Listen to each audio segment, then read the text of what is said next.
మీ దగ్గర సైట్ ఉంది కానీ ఇల్లు కట్టడానికి డబ్బులు లేవా? అయితే గవర్నమెంట్ మీకు హెల్ప్ చేయడానికి రెడీగా ఉంది. ఇది చాలా మంది తెలియక మిస్ చేస్తారు. మీరు మాత్రం మిస్ చేయకండి. ఇది లోన్ కాదు. సో తిరిగి మనం ఈఎంఐలు కట్టాల్సిన పని లేదు. ఈ స్కీమ్ పేరు ప్రధానమంత్రి ఆవాస్ యోజన 2.0.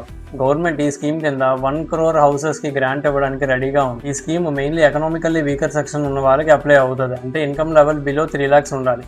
నెక్స్ట్ మీకు కానీ మీ ఫ్యామిలీ మెంబర్స్ ఎవరికి కూడా పక్కా హౌస్ ఉండకూడదు. ఓన్ సైట్ ఉండాలి. ఈ స్కీమ్ కొత్త ఇల్లు కన్స్ట్రక్షన్ మాత్రమే అప్లై అవుతుంది. అంతేగాని ఉన్న ఇల్లు రిపేరు రినోవేషన్ చేస్తే ఈ స్కీమ్ అప్లై అవ్వదు. House size minimum 30 square meters ఉండాలి. మాక్సిమం 45 square meters లో మాత్రమే కన్స్ట్రక్షన్ అయి ఉండాలి. ఇంటికి 2 రూమ్లు, ఒక కిచెన్, ఒక బాత్రూమ్ కంపల్సరీగా ఉండాలి. మీరు అన్ని కండిషన్ సాటిస్ఫై అయినట్టయితే గవర్నమెంట్ మీకు 2.5 lakh గ్రాంట్ ఇవ్వడానికి రెడీగా ఉంది. అది 3 installments లో మీ బ్యాంక్ అకౌంట్ కి డైరెక్ట్ గా క్రెడిట్ అవుతుంది. కన్స్ట్రక్షన్ ప్రోగ్రెస్ బట్టి, జియో ట్యాగింగ్ అప్రూవల్ బట్టి రిలీజ్ చేస్తారు. నెక్స్ట్ కన్స్ట్రక్షన్ కూడా 12 to 18 months లోపల కంప్లీట్ చేయాలి. మీకు ఈ స్కీమ్ అప్లికబుల్ కాదా లేదా ఎలిజిబుల్ కాదా అని తెలుసుకోవాలంటే PMAY అని కమెంట్ చేయండి. ఈ scheme complete details, application process మీకు సెండ్ చేస్తా.